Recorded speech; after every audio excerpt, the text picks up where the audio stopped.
waktu bagi penyembahmu. Mari Bapak Ibu.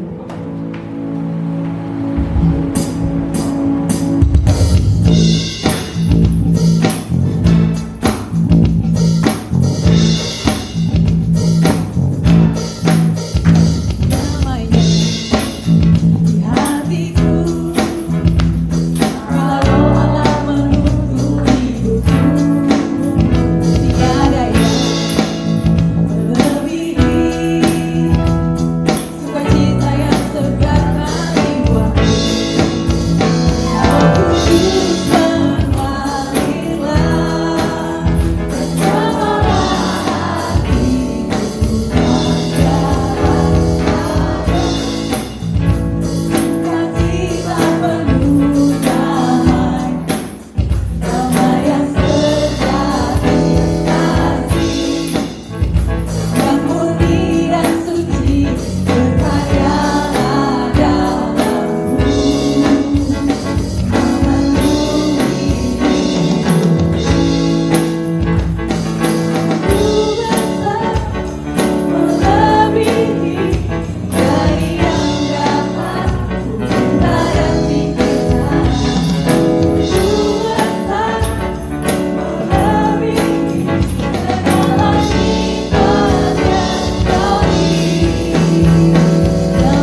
keadaan kami Tuhan Yesus. Tolong Tuhan kami dapat berkata Engkau tetap baik Tuhan Yesus. Kami menaikkan syukur kehadiran Tuhan Yesus. Tuhan Yesus.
Selamat pagi, dan juga untuk seluruh jemaat yang melihat tayangan ini melalui internet. Selamat pagi, kembali kita bersekutu.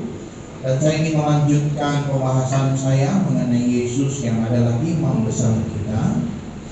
Kita sudah belajar beberapa waktu ini bahwa kekristenan bukanlah agama, tapi adalah pengenalan akan Tuhan secara pribadi.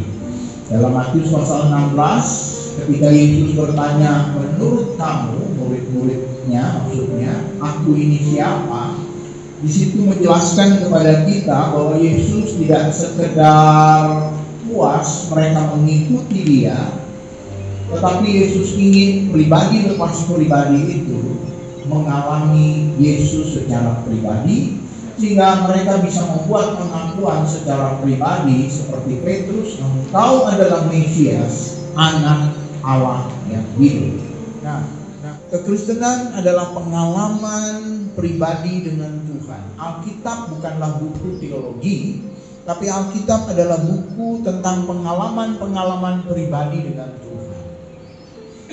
Adam berkomunikasi dengan Tuhan. Bahkan ketika dia berbuat dosa pun Tuhan tidak tinggalkan dia, malah Tuhan berteriak, di mana engkau? Kenapa? Karena memang Tuhan selalu berkomunikasi dengan Adam. Dan waktu Adam berbuat dosa, dia bersembunyi dari Tuhan. Sehingga Tuhan berkata, di manakah engkau? Kita ingat juga Kain pada waktu dia ingin membunuh Habil adiknya, ketika persembahannya ditolak, dia menjadi marah. Tapi Tuhan tidak tinggalkan dia. Malah Tuhan datang dan berkata, hatimu jangan panas, mukamu jangan muram. Bahkan yang terjemahan lain yang saya baca, Tuhan menyediakan persembahan baru kepada Kain untuk dia mempersembahkannya kepada Tuhan. Tetapi Kain tetap berfokus pada dirinya, pada kemarahannya, sehingga Yesus bilang, Tuhan berkata kepada dia, Bapa berkata kepada dia, dosa sudah mengintip di depan buka pintu hatimu. Dosa sudah mengintip. Apa dosa punya mata? Dosa membelenggu. Apakah dosa punya tangan? Tahukah Anda kata dosa di dalam Alkitab dihubungkan dengan pribadi, kata benda, hamartia itu kata benda. Dan kata benda dihubungkan dengan pribadi yang namanya iblis. Demikian juga keselamatan itu berhubungan dengan pribadi yang namanya Yesus. Jadi kita tidak diselamatkan melalui hukum-hukum Tuhan, kita diselamatkan melalui pribadi yang namanya Yesus. Karena itu setiap orang Kristen harus menerima dia sebagai juru selamatnya. Karena keselamatan bukan berhubungan dengan kitab, bukan berhubungan dengan ayat, tapi berhubungan dengan pribadi. Dan pribadi itu namanya haleluya. Dan pribadi itulah yang kita belajar hari ini. Dan kita mengenal Allah, Yesus itu sebagai orang yang diurapi. Kita sudah belajar minggu lalu, ada 3 pribadi yang diurapi oleh Tuhan yang membutuhkan pengurapan. Yang pertama adalah imam, yang kedua adalah raja, yang ketiga adalah nabi. 3 pribadi ini perlu pengurapan. Dan kita sudah belajar tentang imam yang perlu pengurapan karena dia diurapi untuk melakukan pelayanan. Ingat, imam ada untuk kepentingan hubungan kita dengan Tuhan. Imam ada untuk menjadi jembatan supaya kita bisa berhubungan kembali dengan Tuhan. Dan Yesus adalah imam besar kita yang membangun kembali hubungan kita dengan Tuhan yang sudah rusak. Kita gak bisa datang kepada Tuhan karena dosa. Allah juga gak bisa datang pada kita. Kenapa? Dalam keadaan dosa, ketika Allah datang kepada kita dengan semua atribut kemuliaannya, kita akan mati. Sehingga pada waktu Allah ingin menyatakan diri kepada orang Israel, ada api, ada gunung mulai gemetar, ada gempa bumi, dan orang Israel berkata, stop Musa, kami gak mau lagi melihat Tuhan, nanti kami mati. Dan Tuhan berkata, memang gak ada orang yang bisa berhadapan dengan aku dan tetap berdiri. Anda tahu ketika iblis pun di hadapan Tuhan gemetar? Saya bertanya, kenapa dia tidak mati? Mestinya dia mati. Anda tahu ada lingkaran tertentu yang Allah batasi supaya iblis kalau dia berani masuk dia akan mati. Tapi iblis tidak berani masuk di sana, terutama tahta Allah yang maha suci. Saya tahu kalau iblis masuk dia akan mati. Jadi dia membatasi dirinya untuk berkomunikasi dengan Allah. Dengar saudara, iblis pun bisa berkomunikasi dengan Allah, apalagi Anda.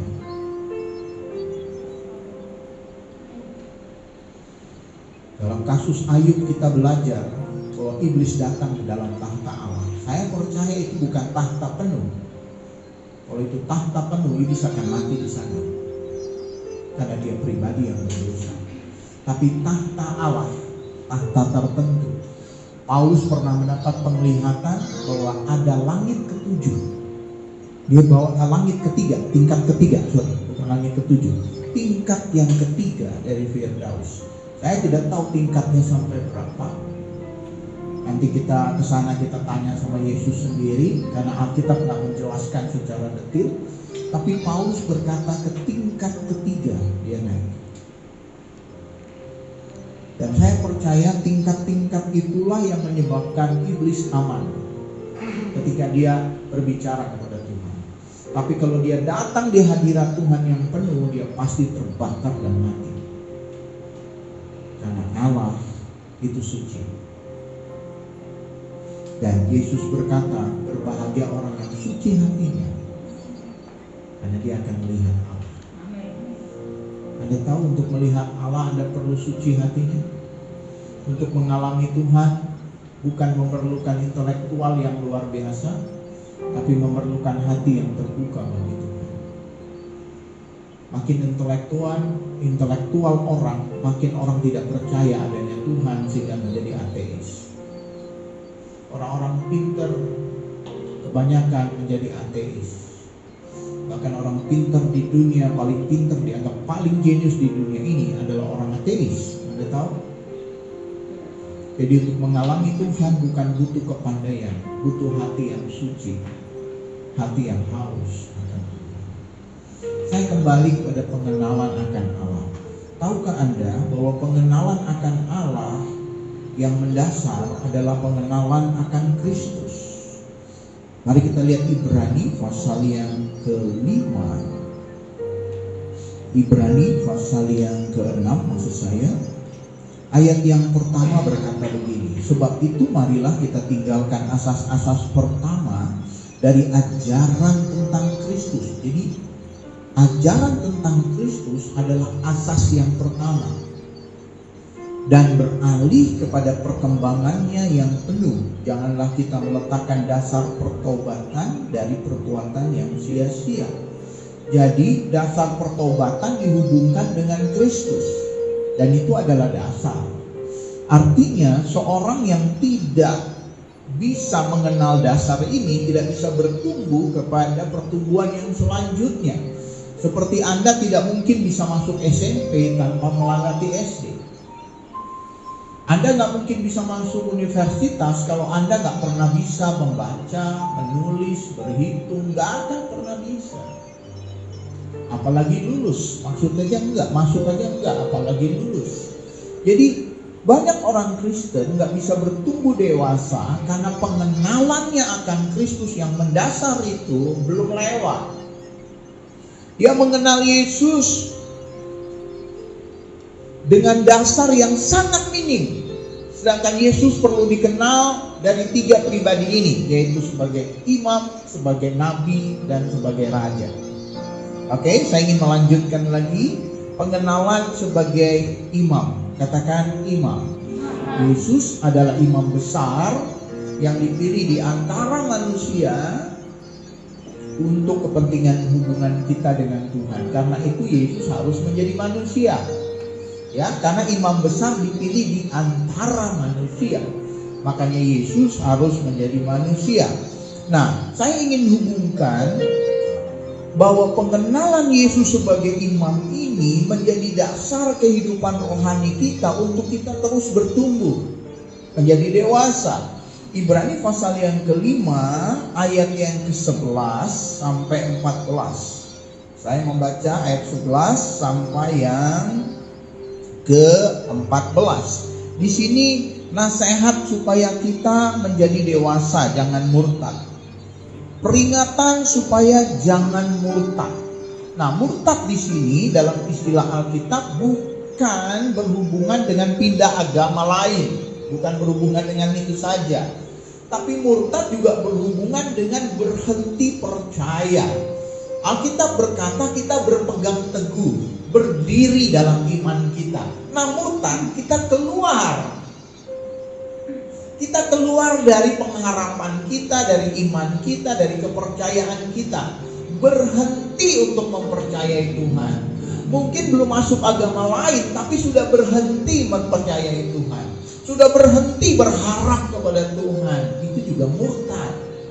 Dan murtad terjadi karena kita menjadi lamban untuk mendengar. Ayat 11. Tentang hal itu banyak yang harus kami katakan, tetapi sukar untuk dijelaskan karena kamu telah lamban dalam hal mendengar. Tentang hal itu hal apa? Kalau Anda baca ayat-ayat sebelumnya, penulis Ibrani sedang menjelaskan Yesus sebagai imam besar. Tentang hal itu, tentang mengenal Yesus sebagai imam besar, kira-kira gitu, kamu lamban untuk mendengar, kamu lamban untuk mengerti, kamu gak buka telinga untuk menangkap itu, kamu sukar untuk menangkapnya, saya sukar untuk menjelaskannya, kira-kira gitu. Ayat 12, sebab sekalipun kamu ditinjau dari sudut waktu, sudah seharusnya menjadi pengajar. Kamu masih perlu lagi diajarkan asas-asas pokok dari pernyataan Allah. Ingat, asas pokok dari pernyataan Allah. Jadi pribadi orang percaya harus mengalami pernyataan Allah, dan itu adalah pokok. Lantas dikatakan, dan kamu masih memerlukan susu, bukan makanan keras. Susu adalah makanan untuk bayi. Susu gak perlu dicerna, langsung telan. Makanan keras Anda perlu cerna, Anda perlu kunyah. Pemuritan perlu dicerna, pembinaan perlu dicerna, khotbah-khotbah yang ringan dan lucu gak perlu dicerna. Tetapi Anda akan menjadi kanak-kanak karena Anda minum susu terus. Anda bayangkan kalau anak 1 tahun masih minum susu, 2 tahun masih minum susu, 3 tahun makin minum susu terus. Apa yang terjadi? Pasti pertumbuhannya akan mengalami masalah. Demikian juga dengan orang percaya. Ketika mereka nggak mengenal Yesus sebagai imam, mereka nggak bisa bertumbuh dengan baik, lamban. Ayat 13, sebab barang siapa masih memerlukan susu, ia tidak memahami ajaran tentang kebenaran, sebab ia adalah anak kecil. Ajaran tentang kebenaran dia nggak pahami. Yohanes 14 ayat 6, Yesus berkata, akulah jalan kebenaran. Jadi ini tentang pribadi Yesus, bukan teologi yang dalam-dalam, bukan tentang siapa istri Adam, bukan adakah manusia sebelum Adam, bukanlah papanya Goliat siapa. Menemukan nama papanya Goliat itu luar biasa, tapi gak akan pernah bisa menumbuhkan Anda. Itu hanya membuat pengetahuan Anda jadi hebat. Umur bumi berapa Anda tahu hebat, tapi itu gak bisa menumbuhkan Anda secara rohani. Yang bisa menumbuhkan Anda adalah pengajaran tentang kebenaran. Dan kebenaran adalah pribadi Yesus, bukan suatu ajaran. Dan dikatakan ajaran tentang kebenaran mereka gak memahami sebab mereka adalah anak kecil. Anak kecil mudah diombak-ambingkan, anak kecil mudah sakit. Kalau dalam pelayanan Anda mudah sakit hati, ditegur mudah sakit hati, Anda anak-anak, karena anak-anak mudah sakit. Tersinggung, tinggalkan gereja, Anda anak-anak, karena Anda mudah sakit hati, mudah kecewa. Anak-anak nggak bisa dibawa kemana-mana kan. Kita mau ke puncak, anak ini takut sakit. Kita mau ke Eskimo, tempat Eskimo sana tutup, anak juga nggak bisa dibawa, takut sakit. Kita mau ke padang gurun, anak juga nggak bisa ikut. Akhirnya karena anak-anak, orang tua nggak bisa kemana-mana karena anak-anaknya perlu dijaga. Saya juga nggak bisa kemana-mana kalau Anda terus jadi anak kecil. Saya terus khotbah di sini, padahal Tuhan panggil saya ke bangsa-bangsa. Tapi karena jemaat jadi anak-anak, nggak ada yang jadi pengajar menggantikan saya terus ada di sini. Dan mungkin nyanyian saya akhirnya ada yang berkata, ku ingin tetap di sini. Tapi di hati saya bernyanyi, enggak, saya nggak ingin di sini, saya ingin pergi ke bangsa-bangsa. Saya ingin lihat daerah-daerah yang belum dijangkau oleh Tuhan. Saya ingin pergi ke tempat-tempat, bahkan saya ngobrol sama istri saya, kalau kita udah agak tua, ya mungkin gereja ini hanya memberikan kita khotbah saja, pelayanan udah ditangani yang lain. Kita pergi yuk ke tempat-tempat yang mungkin masih membutuhkan Injil, Papua kah, Ambon kah. Saya pengen pergi ke sana. Mungkin ada yang berkata syukur.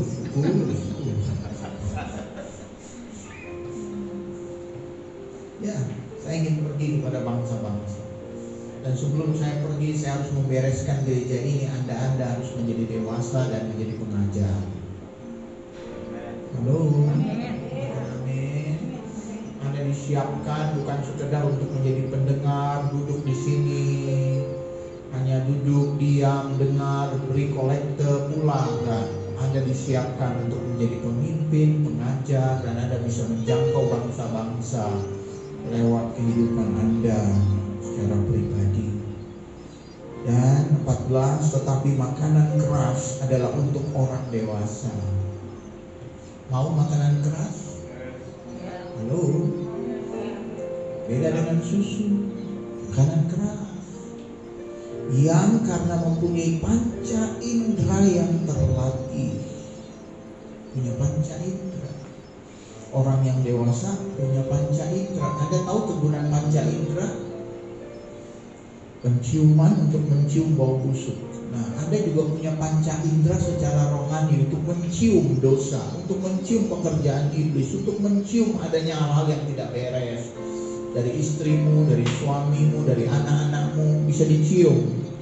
Karena kita punya panca indera untuk menangkapnya, untuk merasa, untuk melihat.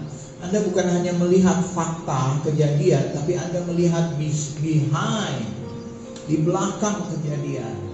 Lewat peristiwa-peristiwa yang tidak nyaman dalam hidup kita, kita mampu melihat sesuatu secara rohani di sana. Lewat kehilangan orang tua, kita bisa melihat hal yang rohani. Lewat kehilangan pasangan, lewat kita diputuskan, lewat banyak hal yang Anda alami yang buruk, di PHK, sakit, apapun. Saya berharap Anda punya panca indera untuk menangkap sesuatu selain peristiwa itu. Tapi Anda menangkap Yesus ada di sana. Anda menangkap kebenarannya, Anda menjadi dewasa di sana. Di balik kesalahan pastormu, di balik kesalahan pemimpin rohanimu, di balik teguran yang gak enak di hatimu, Anda menangkap hal yang jauh lebih daripada itu. Anda melihat Yesus di sana, Anda melihat hidup Anda sedang dirubah. Kalau seperti itu, panca indera Anda akan terlatih. Dan Anda menangkap jauh lebih daripada yang sebelumnya. Nah, tahukah Anda bahwa nasihat untuk menjadi dewasa ini terjadi karena pada ayat sebelumnya, Anda tahu, pada pasal yang keempat ayat yang ke-14, saya mundur, ayat 14, judulnya Yesus sebagai imam. Jadi sebelum penulis Ibrani berbicara kedewasaan, dia berbicara tentang Yesus sebagai imam. Artinya sebelum Anda bisa menjadi dewasa, Anda perlu mengenal Yesus sebagai imam. Ayat 14 dikatakan, karena kita sekarang mempunyai imam besar agung, Ibrani 4 ayat 14, yang telah melintasi semua langit, yaitu Yesus anak Allah. Baiklah kita berpegang teguh pada pengakuan iman kita. Jadi berpegang teguh pada pengakuan iman kita. Kedewasaan itu Anda berpegang teguh kepada Kristus yang Anda percayai. Amin. Kristus sebagai apa? Sebagai imam. Apa fungsi imam? Fungsi imam adalah datang mewakili umat ke hadapan Allah. Berhubungan dengan dosa umat, penyelesaiannya kepada Allah, imam. Jadi sebelum Anda menjadi dewasa, Anda harus mengerti fungsi Yesus sebagai imam kita. Amin. Artinya Anda tidak akan pernah jadi dewasa kalau Anda belum mengerti bahwa Yesus sebagai imam sudah mengampuni dosa Anda. Yesus sebagai imam menerima Anda 100% apa adanya. Yesus sebagai imam duduk di sebelah kanan menjadi pembela Anda. Dikala Anda lemah, Anda nggak mampu, dikala Anda gagal, Yesus tetap membela Anda, tidak membiarkan Anda. Dan kalau Anda mengerti ini, Anda akan bertumbuh. Tapi kalau Anda nggak mengerti ini, Anda akan gagal.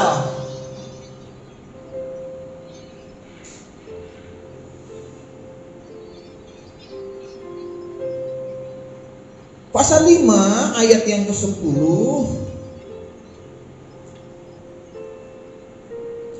sebab sekalipun kamu ditinjau dari sudut waktu, sudah seharusnya menjadi pengajar, kamu masih perlu diajar asas-asas pokok pernyataan Allah. Kamu masih memerlukan susu, bukan makanan keras. Saya bilang tadi, makanan keras penulis Ibrani berbicara asas-asas pokok ini tentang Yesus sebagai imam. Sekali lagi, bukan teologi yang terlalu tinggi, tapi yang mendasar yaitu tentang Yesus sebagai imam. Tahukah Anda, dalam perlombaan kita, Tuhan menyuruh kita untuk berfokus pada pribadi Yesus. Ibrani 12. Mari kita lihat Ibrani 12 ayat 1 sampai 3. Nasihat supaya bertekun dalam iman. Karena kita mempunyai banyak saksi bagaikan awan yang mengelilingi kita. Marilah kita meninggalkan semua beban dan dosa yang merintangi kita, dan berlomba dengan tekun dalam perlombaan yang diwajibkan bagi kita. Ayat 2, ini perlombaan iman. Marilah kita melakukannya dengan mata yang tertuju kepada Yesus. Di dunia ini, ketika kita sedang berlomba untuk mencapai tujuan akhir hidup kita, dalam perlombaan itu ada beban, ada dosa yang merintangi kita. Sekali lagi, dosa dan beban tidak membuat Allah akan mencambuk Anda. Amin. Saya ulangi lagi, tongkat dan gada dikatakan dalam Mazmur, sekalipun aku dalam lembah kelam, gadamu dan tongkatmu apa? Gadamu dan tongkatmu Menuntun aku.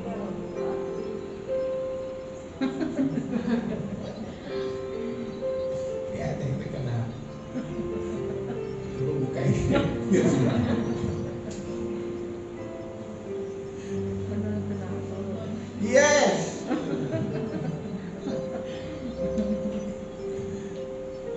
Gadamu dan tongkatmu. Menuntun aku. Nah, Anda lihat, nggak memukul aku.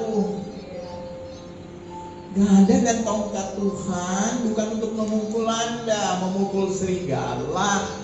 tapi menuntun Anda. Kenapa menuntun Anda? Karena Anda di jalur yang salah. Tongkat gembala itu ujungnya ada bulat lengkung setengah lingkaran. Ada tahu? Ujungnya. Nah, itu untuk menggairkan kepalanya domba ketika dia ada di air, masuk ke dalam air, dan dia mungkin terhanyut karena airnya begitu deras, disangkutin supaya dia nggak terbawa arus. Terus kalau dia mungkin di tebing, diangkat juga pakai tongkat itu, kepalanya dicantolkan tongkat itu. Jadi imam besar kita bukan duduk di sebelah kanan untuk menuduh kita. Imam besar kita duduk di sebelah kanan menjadi pembela bagi kita. Kapan Anda perlu pembelaan? Ketika Anda dituduh. Ketika Anda dituduh membunuh, melakukan kesalahan, Anda perlu pembela. Benar? Ketika Anda sedang melakukan kesalahan, sedang jatuh, sedang tidak mengalami hal yang baik, Anda butuh pembela. Dan pembela itu ada untuk membela Anda. Dan pembela itu namanya dan kita disuruh dalam perlombaan itu mata kita tertuju kepada Yesus. Dia yang membawa iman kita kepada kesempurnaan. Kita gagal, tapi Dia akan membawa kita.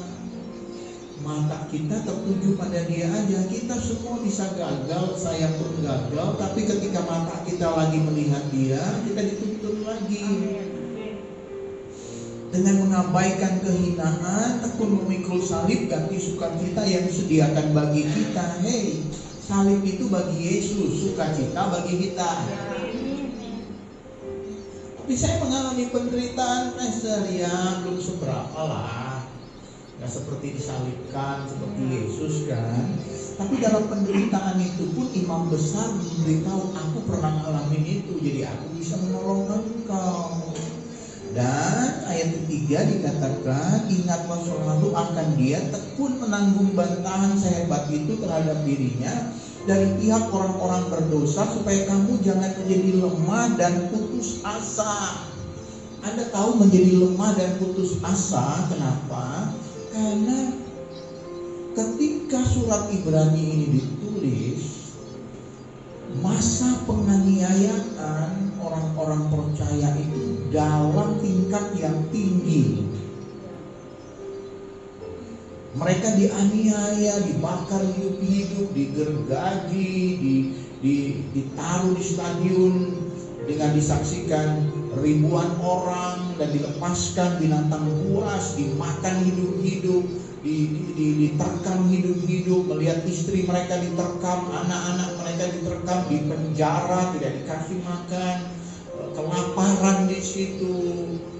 Pada waktu itu surat Ibrani ditulis, ada penganiayaan yang luar biasa, sehingga dikatakan jangan murtad. Iya, ada orang-orang yang murtad karena gak kuat penganiayaan itu. Anda bayangkan kalau Anda lihat penganiayaan orang Kristen itu mengerikan. Dimasukkan di telinga ini besi, tembus ke sini. Anda bisa bayangkan mulutnya dibuka, dimasukkan air panas atau bahan kimia yang mematikan. Penderitaannya luar biasa, saudara, sehingga gak ada orang yang tanpa kekuatan dari Tuhan bisa bertahan. Sehingga Paulus penulis Ibrani berkata, jangan murtad. Ayo percaya, berpegang pada pengharapanmu, bahwa Yesus menjadi pembelamu. Yesus ada di sebelah kanan. Anda tahu kapan Yesus dilihat oleh seseorang bukan duduk di sebelah kanan Bapa, tapi berdiri? Itu satu-satunya ayat di Alkitab di mana Yesus dilihat berdiri, bukan duduk. Kapan? Waktu Filipus dihukum mati. Waktu Stefanus dihukum mati. Stefanus dihukum mati dengan dilempari batu sampai mati. Dan pada waktu itu hukum Israel mengatakan orang yang dihukum seperti itu orang yang berdosa, seperti orang yang disalib, orang taunya dia orang jahat. Hari ini seperti ini, orang yang dihukum mati menurut kita orang yang berbuat banyak kejahatan, belum tentu dia jahat. Bisa jadi dia dituduh. Saya percaya ada banyak orang di penjara hari ini sebetulnya tidak melakukan kesalahan. Karena hukum yang tidak berpihak kepada kebenaran. Sebaliknya banyak penjahat juga yang gak masuk penjara karena dilindungi. Apalagi penjahat pemerintah, apalagi penjahat yang berlindung di bawah kepolisian, berlindung di bawah hukum. Saya gak bilang polisinya jahat ya, oknumnya jahat. Orang-orang itu terlindungi sehingga penjahat ada di sana. Jadi Anda jangan berpikir orang yang di penjara semuanya jahat. Belum tentu. Dan Stefanus dilempar batu sampai mati dan orang berpikir dia sedang dihukum Tuhan. Dia pun merasa berdosa, tertuduh. Kenapa dia diperlakukan seperti itu? Dan puji Tuhan, dia lihat langit terbuka dan Yesus berdiri. Anda tahu, bukan duduk. Artinya Yesus sedang mengerjakan pekerjaan imam, pembelaannya. Dan dia sedang berkata, aku bersama dengan engkau. Dan apa yang terjadi dengan engkau, aku bukan pelakunya. Aku berada di pihakmu dan aku membela engkau benar di hadapanku. Wow, itu luar biasa. Itu luar biasa, saudara. Itu luar biasa, itu luar biasa. Jadi pengajaran tentang imam yang Anda mengerti Yesus sebagai imam akan mendewasakan Anda. Tapi kalau Anda nggak mengerti ini, Anda tidak bisa bertumbuh menjadi dewasa. Orang yang dewasa mengerti ketika dia bersalah, dia diampuni oleh Tuhan. Tanpa Anda mengerti, Anda sudah diampuni, Anda terus menjadi kanak-kanak. Ingat pesan Yesus kepada wanita yang berzina, ketangkap basah berzina. Aku pun tidak menghukum engkau, pergilah dan jangan berbuat dosa lagi. Anda tahu kebenarannya bahwa orang tidak akan berbuat dosa lagi kalau dia tahu Yesus tidak menghukum dia. Aku pun tidak menghukum engkau, jangan berbuat dosa lagi. Tapi agama berkata, jangan berbuat dosa atau aku menghukum engkau.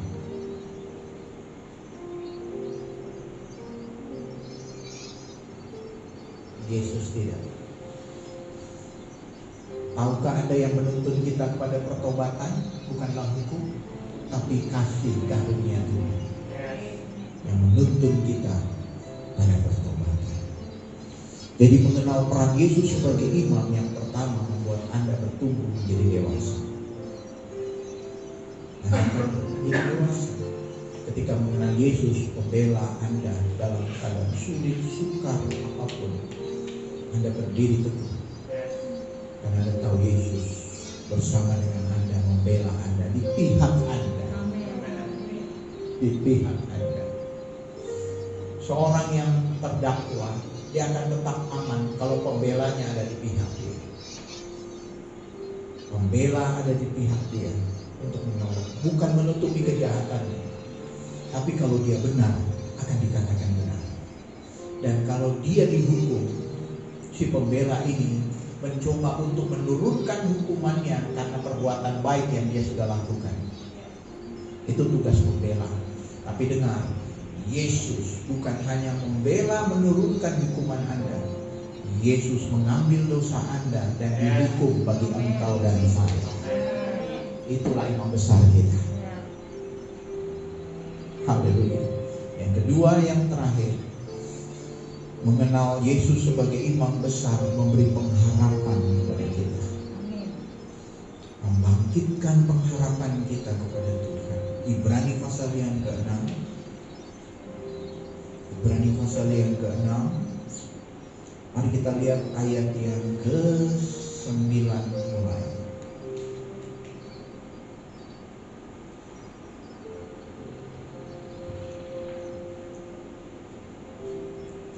Ibrani berkata tentang pengharapan. Sekali lagi, Anda nggak mengerti ini kalau Anda tidak masuk di dalam suasana penulis masyarakat yang menerima tulisan ini. Anda nggak akan masuk dan mengerti kalau Anda nggak tahu situasinya seperti apa. Mereka di dalam penganiayaan. Orang yang dalam penganiayaan ingin keluar dari penganiayaan. Seperti orang yang tenggelam punya pengharapan untuk bisa keluar dari air. Orang yang terapung-apung tengah laut ingin keluar dari situ, dia punya pengharapan. Nah, bayangkan ini jemaat dalam keadaan dianiaya, dibenci, nggak bisa bekerja, nggak bisa menghasilkan uang, jadi Kristen harus bersembunyi, nggak diterima, nggak bisa kerja dalam pemerintahan, dianggap musuh pemerintah. Anda bayangin kalau kekristenan dianggap musuh pemerintah dan kita menjadi Kristen, wah mengerikan sekali. Nggak bisa bekerja seperti hari ini, nggak bisa jualan seperti hari ini. Mungkin dagangan Anda akan diambil dengan paksa. Saya dengar teman-teman saya yang melayani di Aceh, di daerah-daerah yang umat non-Kristennya sedikit dan mayoritas non-Kristen, Muslim, mayoritas Muslim, itu mereka punya sapi bisa diambil begitu saja. Mereka kerja, membeli sesuatu, berternak bisa diambil begitu saja. Bayangin loh saudara, dan pemerintah diem, nggak berani. Bayangin kalau kita ngalami seperti itu. Belum Anda lihat gereja yang dihancurkan kemarin, gereja ibadah dilarang, itu sedang ibadah dibuat pengeras suara dengan ajan dan sebagainya di depan gereja loh, lagu-lagu mereka seperti itu. Bagaimana perasaannya?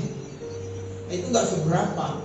Tapi kalau benar-benar negara menyatakan bahwa kekristenan adalah musuh, Anda beribadah hari ini, Anda akan dibunuh. Beranikah tetap datang ke sini? Nggak heran banyak orang murtad kan? Kenapa? Karena mereka nggak punya pengalaman dengan pribadi Yesus. Jadi ya nggak yakin keselamatannya. Nah, pada saat itu penulis Ibrani berkata, pegang teguh pada pengharapan.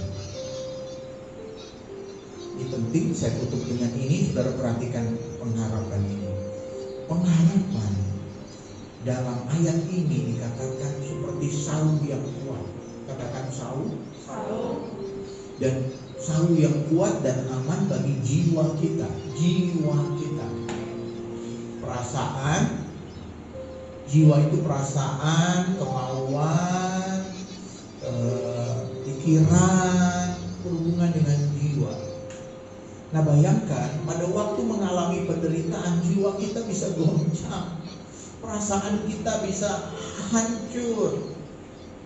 Dan ayat ini berkata, ayat 19-20, pasal yang ke-6, ayat 19-20, pengharapan adalah sauh yang kuat dan aman bagi jiwa kita yang telah dilabuhkan sampai belakang tabir. Anda tahu tabir itu apa? Tabir itu adalah yang menutup antara ruang suci dan ruang maha suci. Dan di ruang maha suci itu ada Tuhan. Tuhan hadir di sana dan hanya imam yang bisa masuk ke sana. Jadi dikatakan sauh itu ditaruh, dilabuhkan sampai ke belakang tabir di mana Allah ada di sana. Dan siapa yang menaruhnya? Di mana Yesus telah masuk sampan, masuk sebagai perintis bagi kita. Ketika ia menurut peraturan Melkisedek menjadi imam besar sampai selama-lamanya. Jadi ini berhubungan dengan imam besar. Artinya pengharapan punya hubungan dengan keimaman Yesus. Amin. Amin. Anda tangkap ini? Jadi dikatakan pengharapan itu seperti sauh Yang seperti Saul itu jangkar yang ditaruh sampai dalam ke dasar laut supaya kapal tidak diombang-ambingkan di bawah angin. Nah, Yesus membawa pengharapan kita, Saul kita itu sampai ke hadirat Tuhan. Jadi pengharapan Anda, doa Anda, apapun yang Anda harapkan, Yesus membawanya di hadapan Bapa. Anda ingin menikah tahun ini, pengharapanmu dibawa Yesus di hadapan Bapa. Anda ingin pemulihan ekonomi, pengharapanmu dibawa Yesus di hadapan Bapa. Dan Anda tahu, tidak ada apapun permintaan Yesus yang ditolak oleh Bapa. Karena dia anak yang dikasihi. Haleluya. Haleluya. Anda mengerti ini? Dan pengharapan itu dikatakan aman, kuat bagi jiwa kita. Aman dalam pengertian membuat rasa aman bagi jiwa kita. Ketika kita mengalami hal-hal buruk, ada rasa aman. Kita tidak tertuduh, kita tidak merasa ditinggalkan, ada rasa aman. Kita tidak diombang-ambingkan oleh orang berkata, kamu ditinggalkan oleh Tuhan. Tuhan gak ada lagi bersama dengan engkau. Kita aman. Karena kita tahu Yesus ada di sana menjadi pembela kita.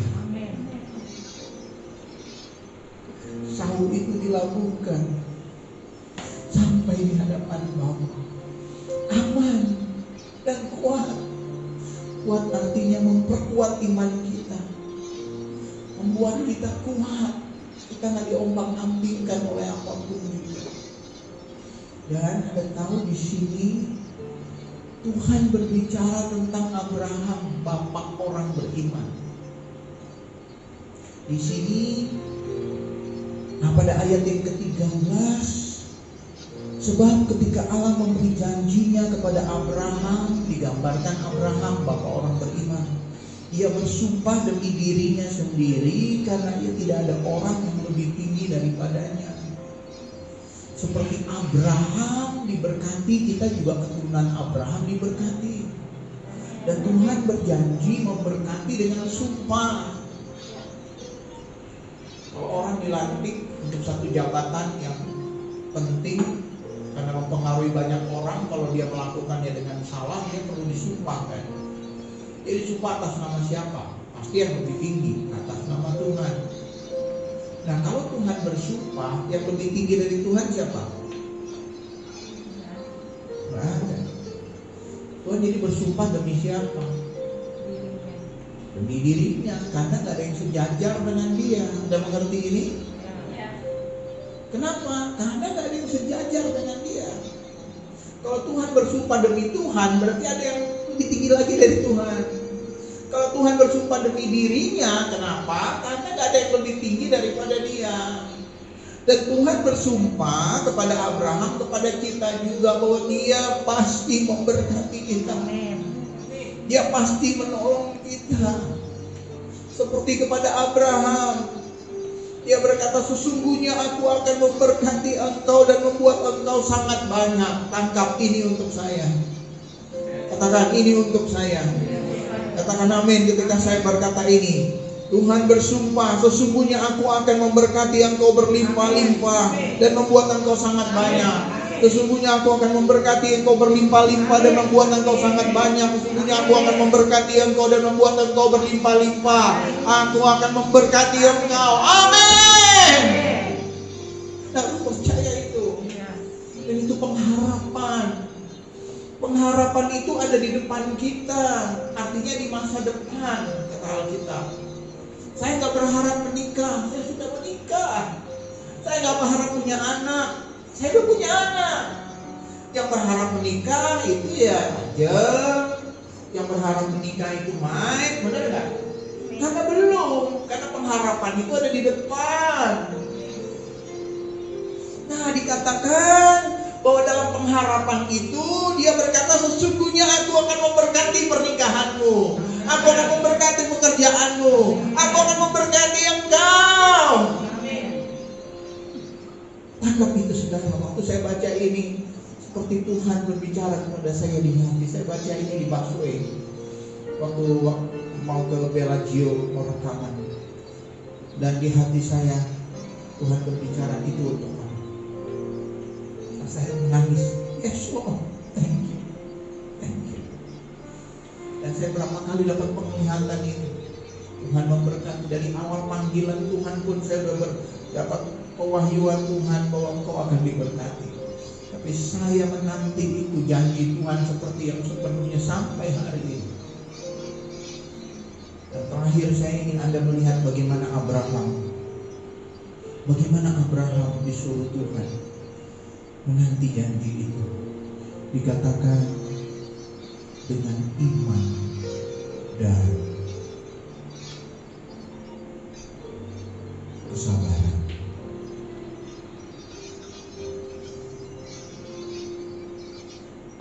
Saya ingat ayat itu di ayat berapa,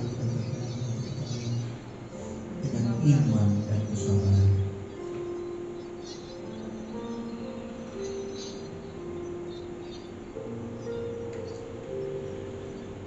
Yes. Abraham menanti dengan sabar, dan demikian ia memperoleh apa yang dijanjikan Tuhan. Terus satu lagi ayat, dengan iman dan kesabaran.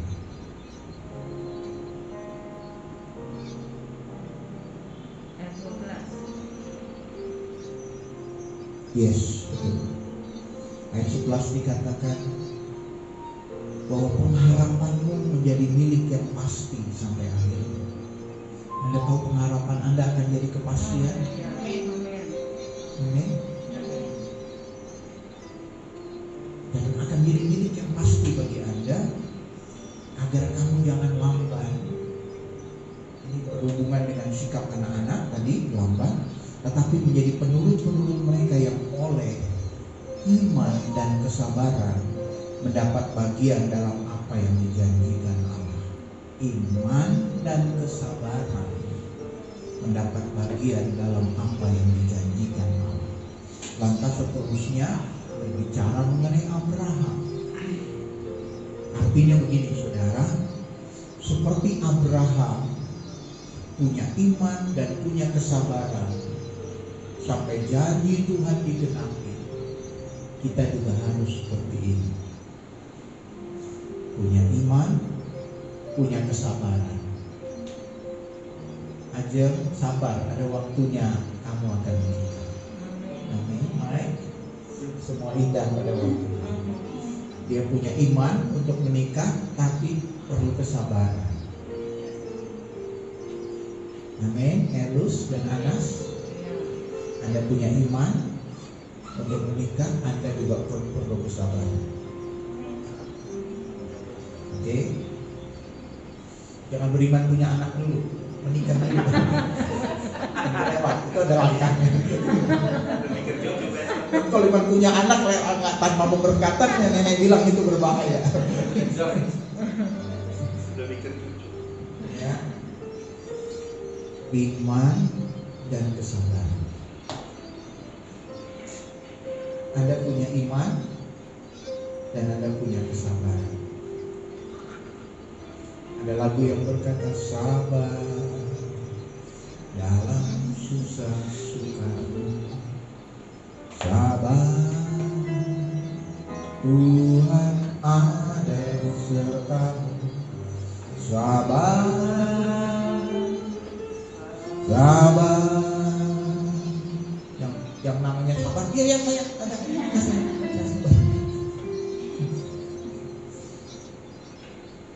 Orang tua memberi kata sabar, nama sabar kepada anaknya, mungkin waktu hamil membuat tidak sabar. Jadi akhirnya sabar, itu lahir, siapa anaknya?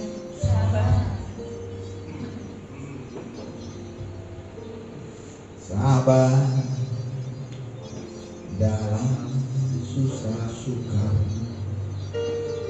sabar, Tuhan ada sertamu. Sabar, sabar, ku beri kuat padaku. Mari nyanyi lagu ini. Sabar dalam susah suka, sabar, Tuhan ada sertamu. Sabar, sabar, Tuhan beri kuat padamu. Mau kuliah gak ada dana, sabar. Mau menikah gak punya dana, sabar. Mau bangun usaha gak ada dananya, sabar. Ingat, Yesus telah membawa pengharapan Anda sampai ke belakang tabir. Di hadirat Bapa air matamu ditampung. Di hadirat Bapa keluh kesahmu didengar.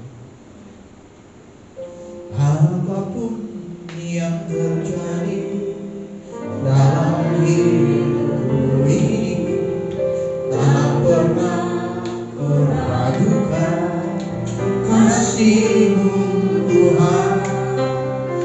Lewat gunung yang tinggi, dalam lembah yang curam, tak pernah meragukan janji-Mu Tuhan.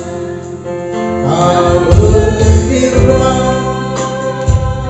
dan sembuhkanku, Kau bersabda dan selamatkanku.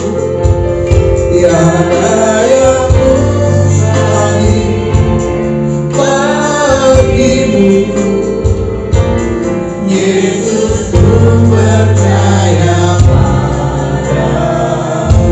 Kau berfirman, biar firman-Mu menguatkan kami Tuhan. Biar firman-Mu meneguhkan, biar firman-Mu menyembuhkan.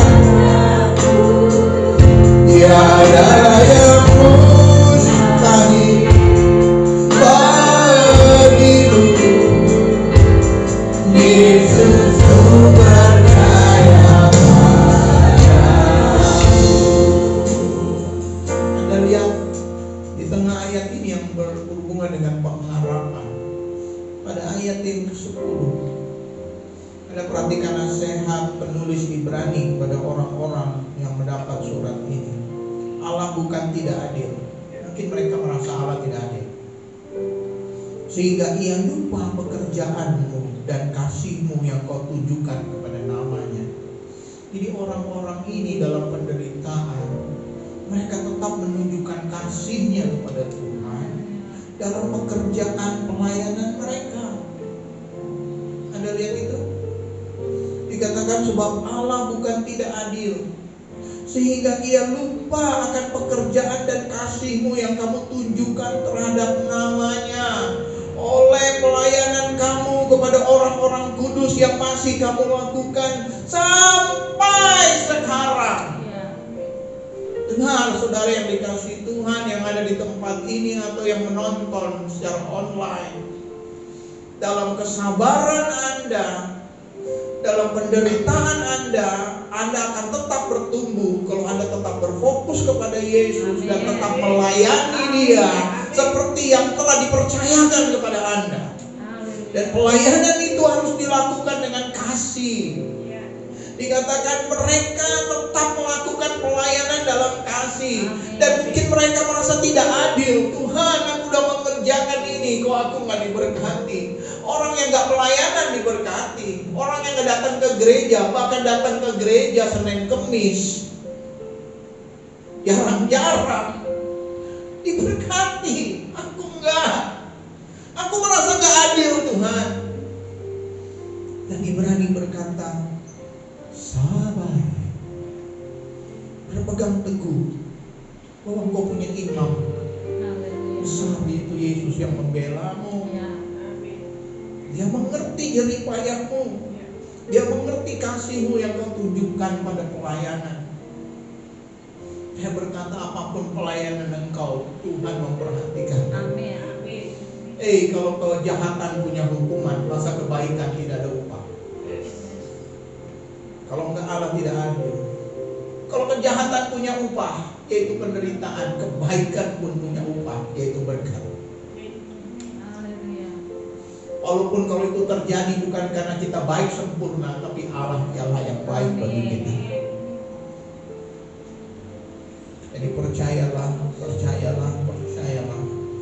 imam besar kita akan bersama dengan kita. Apapun yang terjadi dalam hidupku ini, tak pernah ku ragukan kasih Tuhan. Lewat gunung yang tinggi, dalam lembah yang suram, tak pernah ku ragukan janji-janji Tuhan. Kau berfirman, dalam sempurna-Mu, kau bersabda menyelamatkanku. Tiada yang mustahil bagimu, Yesus, ku percaya padamu. Kau berfirman,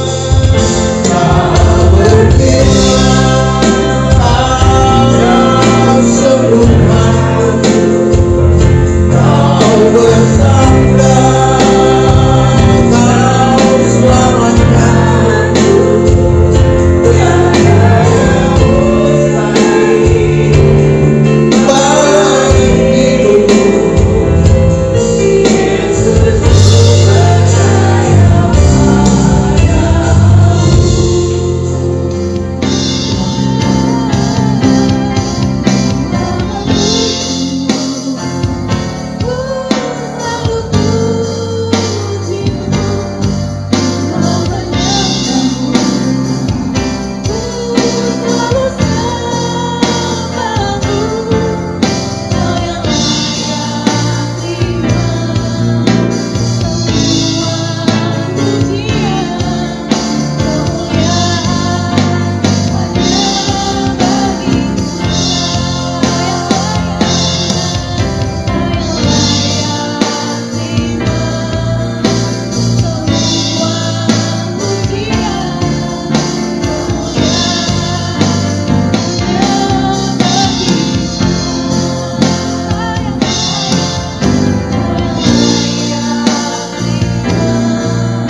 Kami klaim janji-janji Tuhan ada pada kami, memberkati kami senantiasa di dalam pengharapan iman kami yang tertuju kepada Engkau Tuhan.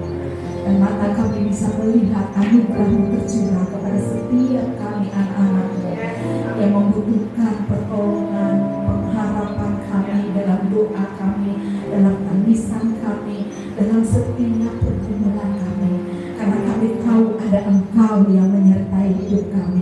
Ada Tuhan dan Raja kami yang besar, yang berkuasa menyelamatkan kami, menolong kami dalam situasi-situasi di mana kami tidak mampu mengerjakan dan melakukannya.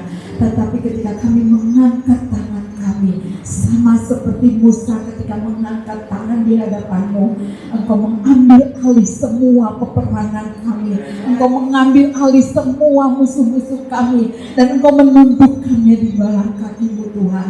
Terima kasih Bapa di surga, terima kasih Engkau mempercayakan segala sesuatu perkara-perkara yang Tuhan izinkan terjadi. Tetap kami percaya dan melihat kemurahan-Mu tercurah di tengah-tengah hidup kami, di tengah-tengah keluarga kami.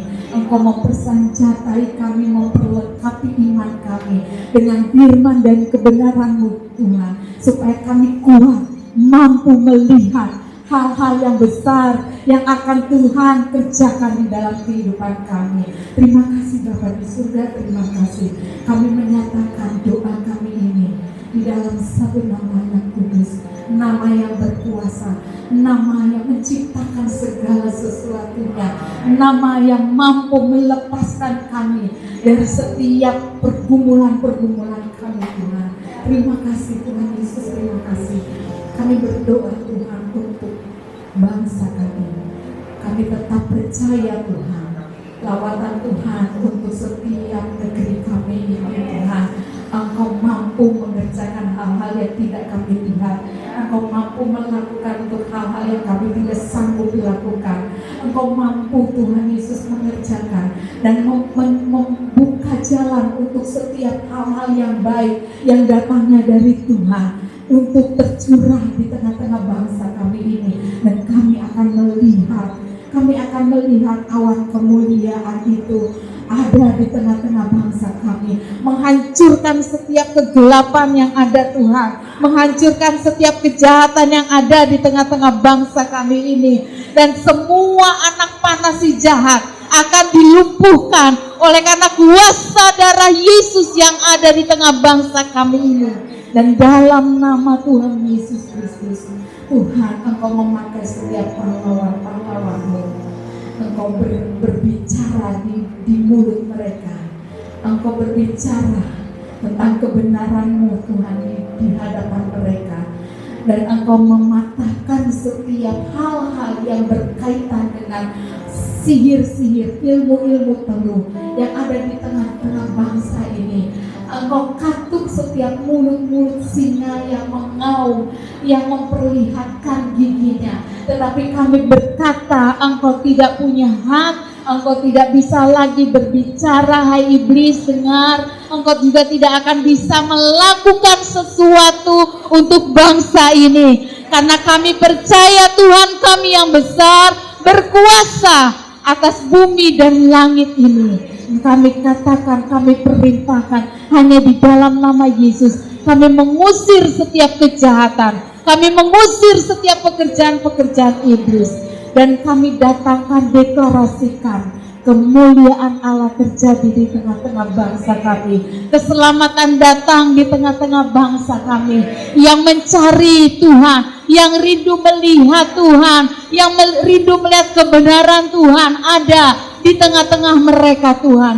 Dan dalam nama Tuhan Yesus Kristus kami nyatakan, Tuhan Engkau mulia, Engkau berkuasa, Engkau hidup di tengah-tengah bangsa kami ini. Terima kasih Tuhan, kami memberkati Tuhan. Terima kasih untuk orang-orang yang berjasa untuk mencari vaksin bagi pandemi ini.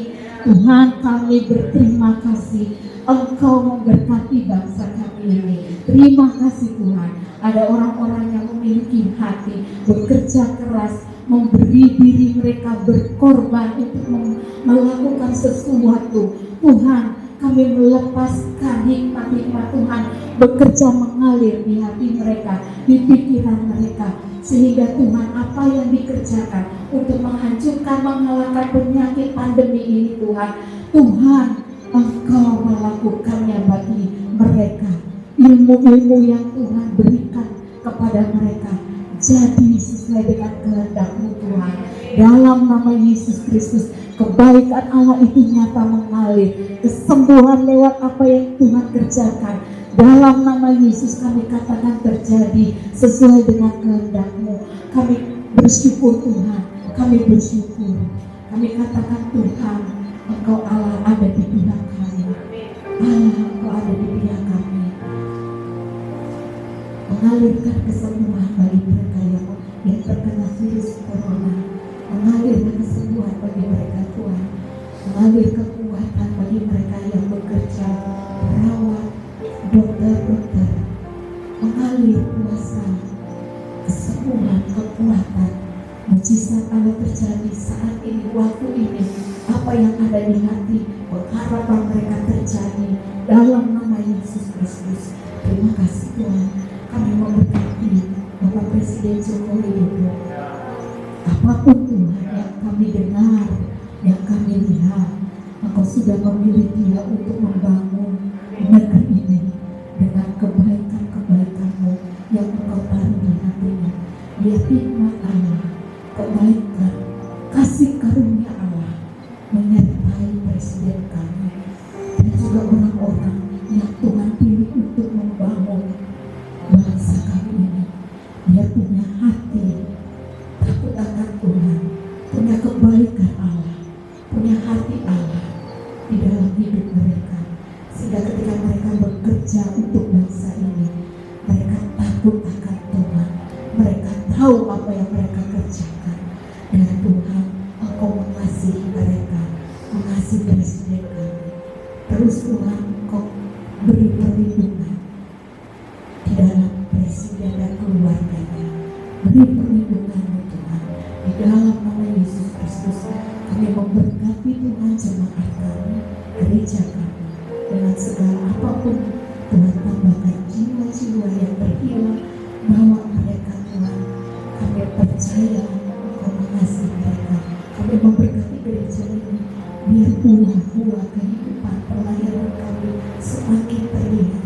Buah dari kehidupan kami bersama dengan Engkau semakin bertumbuh di dalam pengenalan akan firman Tuhan, di dalam pengenalan akan kasih karunia Tuhan, di dalam pengenalan akan iman kami, dasar kami kepada Kristus Yesus Tuhan kami. Di dalam nama Tuhan Yesus Kristus, jadikan kami memiliki hati hamba, memiliki hati untuk melihat Yesus Raja kami yang kami layani. Terima kasih Bapa di surga. Di dalam nama Yesus Kristus kami memberkati, kami memberkati Jakarta ini. Virus-virus corona yang kami katakan, segala lembah-lembah kegelapan dari virus-virus, kami katakan dalam nama Yesus. Tuhan bersihkan, Tuhan bersihkan dalam nama Yesus Kristus. Tuhan ganti dengan Allah, terang kemuliaan Allah, terang Allah bekerja. Terima kasih Bapak, terima kasih untuk ibadah, terima kasih untuk ibadah. Thank you Jesus, kami menerima berkat.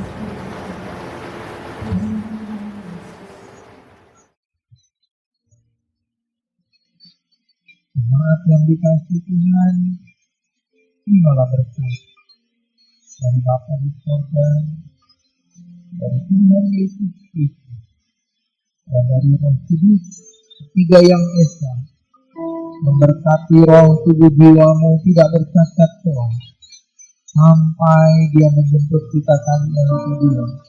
Diberkatilah engkau di rumah, di luar rumah, pekerjaanmu, apa yang kau kerjakan dengan tanganmu. Diberkatilah istrimu, suamimu, anak-anakmu, cucu-cucumu, saudaramu laki-laki, saudaramu perempuan. Diberkatilah apa yang kau kerjakan dengan tanganmu, dan Tuhan membuatnya berhasil. Dengan ucapan syukur Tuhan, kami menerima berkat ini dan kami tutup ibadah ini. Haleluya. Terima kasih Yesus, terima kasih Yesus, hanya bagi Tuhan.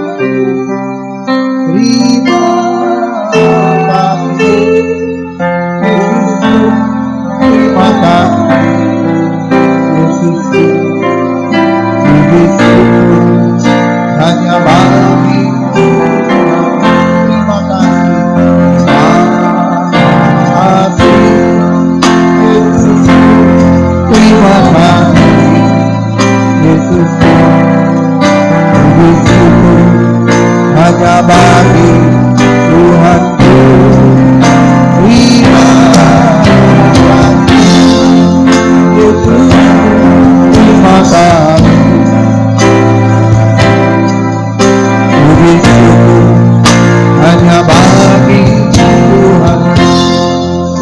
syukur, puji syukur hanya bagi Tuhan. Puji syukur hanya bagi Tuhan. Sampai bertemu lagi minggu depan, Tuhan memberkati kita.